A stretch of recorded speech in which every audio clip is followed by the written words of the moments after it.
Bonjour à tous. Alors ce qu'on vous propose aujourd'hui, effectivement, c'est de vous parler de ce sujet-là. On va d'abord se présenter rapidement et puis on déroulera la présentation qu'on a prévu de vous montrer. Élodie, je te laisse te présenter. Bonjour, donc je suis Élodie Bertin, je travaille au sein du Crédit Agricole Assurance plus précisément, et je suis donc chargée d'études statistiques commerciales ou, si vous préférez, data scientist, puisque c'est un peu le mot à la mode. Et donc, enchanté, Tanguy Lenouvel. Moi, je suis directeur data science chez Micropole, où j'anime une équipe d'une vingtaine de consultants et je dirige également le développement de logiciels. Par ailleurs, j'enseigne à l'Université de Bretagne Sud le data mining. Et donc, si vous avez besoin de stagiaires ou d'alternants pour cette année ou l'année prochaine, il ne faudra pas hésiter à m'en parler. Donc, ce que je vous propose, c'est de démarrer. Dans un premier temps, je vais vous présenter rapidement Micropole, ainsi que la solution dont il est question aujourd'hui. Je présenterai un certain nombre de cas d'usage, et pas uniquement dans le secteur du marketing et de la connaissance client. Et Élodie partagera avec nous des retours d'expérience concrets sur des opérations qui ont été mises en œuvre sur le terrain. Et on élargira également à d'autres entités du groupe Crédit Agricole, qui utilisent également la solution. Voilà, donc Micropole, c'est une société de conseil française qui existe depuis une trentaine d'années. On est principalement en France et on est spécialisé sur tout ce qui touche à la data. Qu'il s'agisse de mettre en place des architectures data adaptées aux besoins actuels et à venir de nos clients, ou de mettre en place des solutions qui leur permettent de suivre et de piloter leur activité au quotidien dans les meilleures conditions possibles. Et on accompagne également toutes les directions métiers pour les aider à optimiser leurs process existants, leur permettre d'anticiper des éléments qui sont majeurs et extrêmement importants dans leur activité. Donc aussi bien sur des problématiques de risque, de fraude, de marketing ou de finance. Alors, pour planter le décor et avant de parler de ciblage marketing, on va parler de scoring. Je pense que tout le monde connaît le scoring. Ici, on en a entendu parler, on est tous scorés. Soit sur l'appétence qu'on pourrait avoir ou la propension à acheter un produit particulier, soit sur la probabilité qu'on rembourse un prêt ou un crédit conso sans incident de paiement. Tout ce que l'on fait, enfin il y a beaucoup de choses que l'on fait aussi au quotidien qui est scoré. À chaque fois que vous payez avec votre carte de crédit, vous faites un achat sur Internet, eh bien avant l'acceptation ou l'autorisation, on évalue le risque que cette transaction-là soit frauduleuse ou pas. Et à chaque fois, c'est la technique du scoring qui est utilisée et qui renvoie une note entre 0 et 1. Et plus on est proche de 1, mieux c'est pour de l'appétence. Par contre, pour de la fraude, en général, la transaction va être bloquée. Ok, donc le scoring, c'est une logique de prédiction d'un événement binaire, fraude, pas fraude, achète, achète pas, résilie pas, qu'on retrouve dans tous les secteurs d'activité, dans tous les métiers. Ça représente à peu près 80% des usages aujourd'hui des entreprises en matière de modélisation prédictive. Alors je le mets pas là, mais c'est un peu mon avis, c'est qu'il y a à peu près la moitié des modèles aujourd'hui qui sont bons à mettre à la poubelle, mais ça c'est un autre sujet. Et donc, bon, les clients évoluant, les marchés évoluant, de toute façon, ces modèles ont une durée de vie, même quand ils sont bien conçus, qui est limitée. Donc, on a toujours besoin de les mettre à jour. Les domaines d'application historique, c'est bien sûr le risque, l'octroi de crédit. Alors là, pour le coup, les modèles sont plutôt corrects, parce que si on se trompe dans un modèle d'octroi de crédit, derrière, ça coûte cher. Il y a évidemment la connaissance client. On en parlera pas mal. Alors là, vous avez un certain nombre d'exemples de clients avec lesquels on travaille et qui utilisent notre solution logicielle à Scoring AI. On travaille au niveau du risque avec des gens comme Crédit Logement également sur de l'optimisation de score d'octroi. On fait également beaucoup de lutte contre la fraude. C'est un domaine d'application majeur aujourd'hui. En plus, le ROI, là, pour le coup, il est facile à calculer. Autant quand on envoie des ciblages extrêmement performant à une direction marketing, il y a toujours le risque qu'au dernier moment, la direction marketing ou commerciale élargisse le ciblage en se disant oui, mais c'est trop petit, il faut. Donc les résultats sont différents. Autant sur la fraude, derrière le ROI, il est immédiat, quoi. Quand on arrive à détecter 3/4 ou 90% de la fraude et du coup être en capacité de la stopper avant de prêter de l'argent, c'est monstrueux l'impact. Voilà. Et sur tout ce qui est lutte contre le blanchiment également, on a un gros problème aujourd'hui, c'est qu'on génère énormément d'alertes qui sont de fausses alertes, enfin de faux positifs, c'est comme ça qu'on appelle ça dans le jargon. Et donc l'idée, c'est d'optimiser toujours tout ça avec des modèles plus performants. Donc je vais bientôt te passer la parole, Elodie. Juste une introduction au logiciel qu'on a développé. Historiquement, on n'est pas éditeur Micropole. Pourquoi est-ce qu'on a développé cette solution? C'est tout simplement parce qu'on considère que ce qui existe aujourd'hui sur le marché ne répond pas vraiment aux besoins et nécessite souvent, entre le moment où on construit un modèle prédictif et entre le moment où on le déploie, souvent on a une phase dite de réécriture. On doit réadapter le modèle pour qu'il puisse tourner en production. Or, cette phase-là, elle est non seulement coûteuse en temps, mais elle est source d'erreurs multiples. Et donc, ce qu'on a fait, c'est qu'on a développé un logiciel qui vous permet de construire des scores extrêmement performants très rapidement et qui produit lui-même tout ce qu'il faut pour l'industrialiser sans aucune réécriture. En plus de cela, vous avez tout un tas de sorties de résultats qui sont automatiquement designés dans Excel. Et aujourd'hui, dans les solutions du marché ou les solutions open source qui sont beaucoup utilisées par vos équipes, si vous voulez un tableau, faut le programmer. Si vous voulez un graphique, faut le programmer. Si vous voulez changer une couleur, faut programmer. Là, c'est totalement automatisé et donc les gains de temps sont monstrueux, en plus de performances qui sont nettement améliorées. Du coup, les équipes comme la tienne, Elodie, qui travaillent sur ces sujets-là, vous avez beaucoup plus de temps pour vous intéresser au sujet métier, réellement, à la mise en œuvre opérationnelle de ce que vous allez produire, l'accompagnement des équipes terrain, plutôt que de passer vos journées la tête dans le guidon, dans les données, à essayer d'optimiser vos modèles, quoi. Donc voilà, un petit peu pour planter le décor. Ce que je vous propose maintenant, c'est d'écouter Elodie. Je te remercie d'avoir accepté de venir présenter ce retour d'expérience aujourd'hui. Non, de rien.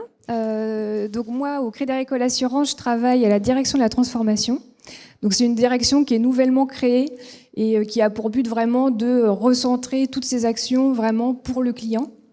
Donc ça va passer par la donnée, donc sur tout le retraitement de la donnée qu'on fait, une meilleure connaissance globale de nos clients. Ça va être aussi l'élargissement de tout le domaine assurance vraiment lié aux clients et non plus une séparation entre le dommage et la prévoyance. Et aussi forcément les parcours digitaux améliorés. Au sein du pôle Data et Analytics qui regroupe 77 collaborateurs dont je fais partie, donc on va trouver par exemple des data architectes, des business analysts et des data scientists. Et donc nous dans l'équipe, notre objectif ça va être d'accompagner nos réseaux, donc Crédit Agricole et LCL, qui sont les distributeurs de nos assurances, dans le développement commercial de leur activité assurance et dans l'optimisation du temps commercial. Donc ça passe par quoi ? Par exemple, nous, on va les alimenter en motifs de contact pertinents parce qu'ils auront justement été scorés comme étant les clients les plus appétents, en tout cas, à être ciblés. On va également développer des modèles analytiques, par exemple un modèle de Next Best Offer, où on va faire des études comportementales pour enrichir notre connaissance des clients. C'est bon, je passe. Alors, donc Scoring AI, pourquoi est-ce qu'on a décidé de cet outil? Donc d'une part, on voulait globalement acquérir un outil comme ça pour gagner du temps, comme l'a dit Tanguy, et gagner de la performance. Pourquoi on s'est penché sur Scoring AI? Parce qu'il est simple d'utilisation. Clairement, c'est un outil qu'on peut paramétrer de A à Z, qui est clé en main, qui est ergonomique puisqu'il a une interface vraiment facile. Donc on n'a plus besoin de connaître un langage de programmation pour pouvoir scorer nos clients. Il a un paramétrage qui est complet. Alors ça c'est pareil, c'est vraiment super. Quand on est vraiment dans le milieu de la statistique, on veut savoir vraiment ce qu'on fait de bout en bout. Donc c'est pas une boîte noire. Ici on peut vraiment paramétrer chaque étape en fonction soit de notre expérience métier, soit vraiment d'indicateurs statistiques plus précis. On a également une qualité de sortie. Alors, ça peut paraître un peu anodin, mais avec Scoring AI, l'avantage, c'est que tout ce qu'on fait reste historisé dans des répertoires bien hiérarchisés. C'est-à-dire qu'on ne perd pas ce qu'on a fait. Parce que quand on fait un modèle de score, on n'en fait pas qu'un, on en fait une dizaine pour arriver au bon. Là, on ne perd pas tout, donc on peut revenir en arrière pour voir ce qui avait été fait avant. En termes de sortie, vraiment, les résultats sont sous Excel. Donc c'est lisible par tout le monde et compréhensible par tous. On a des tableaux qui sont déjà faits, des graphiques qui sont déjà faits. Donc on peut le montrer à un public plutôt statistique ou à un public, par exemple, plutôt marketing. Tout le monde va pouvoir comprendre les résultats. Enfin, comme le disait Tanguy, on a la possibilité d'industrialiser ce qu'on fait. Aujourd'hui, nous, on travaille avec le logiciel SAS. Et l'outil Scoring AI nous permet de créer d'autres modèles, donc avec d'autres langages de programmation, mais il va nous créer les codes SAS derrière que nous, on va pouvoir internaliser vraiment dans notre infocentre de données. Dernière chose qu'on n'utilise pas encore, mais qui avait penché vraiment dans la balance, c'est la possibilité de faire du scoring en temps réel. Et donc ça, voilà, on espère l'utiliser à l'avenir. Et si j'ajouterais, on va dire le petit plus, c'est que en fait, Scoring AI était déjà utilisé dans le groupe Crédit Agricole. Donc forcément, comme on avait eu des bons retours, ça nous a conforté dans notre choix de cet outil. On va peut-être maintenant parler de retour d'expérience concret. Je pense que c'est ça qui vous intéresse aussi. Alors nous, chez Crédit Agricole Assurance, donc ça fait depuis à peu près 1 an qu'on a l'outil. Donc en termes de modèles, donc on en a fait 14 jusqu'ici, donc en 10 mois. Donc quand je vous disais qu'on voulait acquérir l'outil pour gagner du temps, là clairement on le voit, puisqu'avant je pense qu'on faisait 3-4 scores par an. Ici on en a déjà fait 14. En termes de retour, on a créé par exemple un score d'appétence à l'assurance des accidents de la vie. Et on a amélioré notre performance, on a multiplié par 5 notre taux de souscription à l'assurance, donc c'est quand même très bien. On a également travaillé sur une problématique de renouvellement de véhicules. Donc là, c'était plus dans la détection d'un moment de vie qui nous permet d'accompagner le client différemment. Et là, le scoring qu'on a fait avec Scoring AI nous a permis de détecter 27% des clients avant le renouvellement. Enfin, on a également travaillé sur un score de résiliation, donc d'attrition, donc sur la probabilité de résilier son contrat d'assurance habitation. Et ici, voilà, une autre encore bonne performance, c'est qu'on a réussi à réduire notre taux de résiliation de 2 points sur les clients ciblés, donc ce qui est quand même très bien pour la résiliation. Ensuite, dans le réseau donc des caisses régionales qui utilisent également l'outil, on a aussi eu des retours côté assurance sur les scores que eux ont développés. Donc, par exemple, sur de l'assurance habitation, donc c'est un score d'appétence qui a été fait. Et ils ont amélioré également leur taux de souscription, ils l'ont multiplié par 5,4 sur les clients scorés. En termes d'appétence à l'assurance automobile aussi, il y a un score qui a été développé où ils ont amélioré leur performance, ils ont multiplié par 4 les taux de souscription, donc on reste vraiment sur des volumes très bons. Ils ont également fait par exemple aussi un score attrition assurance automobile cette fois. Et là, ils ont réussi à détecter 30% de leurs clients qui ont effectivement... disons que les clients qui ont résilié, ils ont été détectés à 30% 6 mois avant. Donc c'est pareil, comme quoi on peut vraiment prédire l'avenir de façon vraiment bien. Donc oui, alors je ne vais pas poursuivre tout ce qui est marqué là, mais ce qu'on peut voir en fait, c'est qu'avec des ciblages, avec des outils de scoring performants, en fait, on obtient ces lifts, ces améliorations-là, parce qu'on produit des cibles de la bonne taille. Ça sert à rien d'envoyer à son réseau des cibles 4 fois plus grosses si on sait que 75% de ce que l'on envoie répondront probablement pas favorablement. Donc l'idée, c'est on score tous nos clients à la fois sur leurs besoins, potentiellement sur leurs difficultés financières à venir à l'avance pour être capable de les accompagner en amont. On les score sur tout un tas de choses et on envoie comme motif de contact au conseiller que des motifs qui sont vraiment pertinents. Donc, leur retour à titre personnel, c'est que ça marche, ce qui était quand même pas le cas avant. Hein. Enfin, je veux dire, il y a quand on interroge les commerciaux, les conseillers de clientèle, dans certains réseaux, ils vous disent, mais c'est n'importe quoi, les gars, ils ont jamais vu un client, ils sont derrière leur bureau et puis ils nous disent qu'il faut aller voir.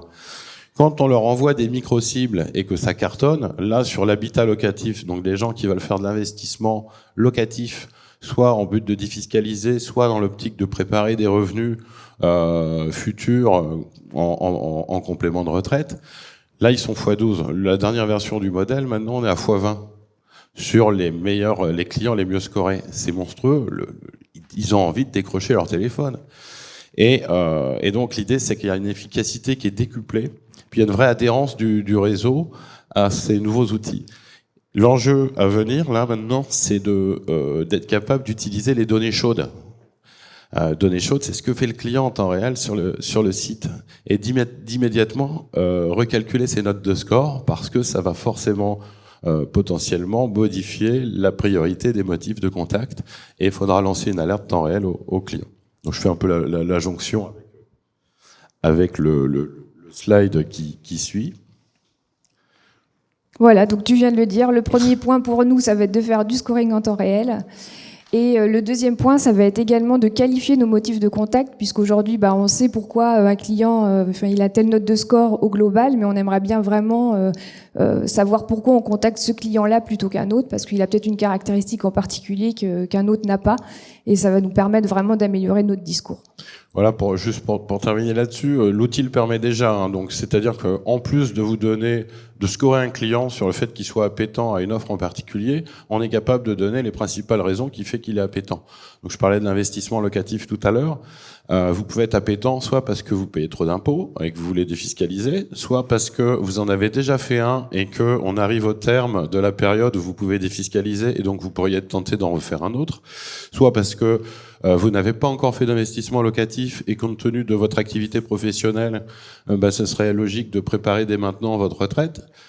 Et donc, si on donne ces éléments-là au conseiller, quand il appelle, il a un angle d'attaque qui est immédiatement tracé, quoi. Et donc ça se fait déjà. On peut déjà envoyer l'info, soit en temps réel, soit en léger différé, dans les applicatifs utilisés par les conseillers bancaires.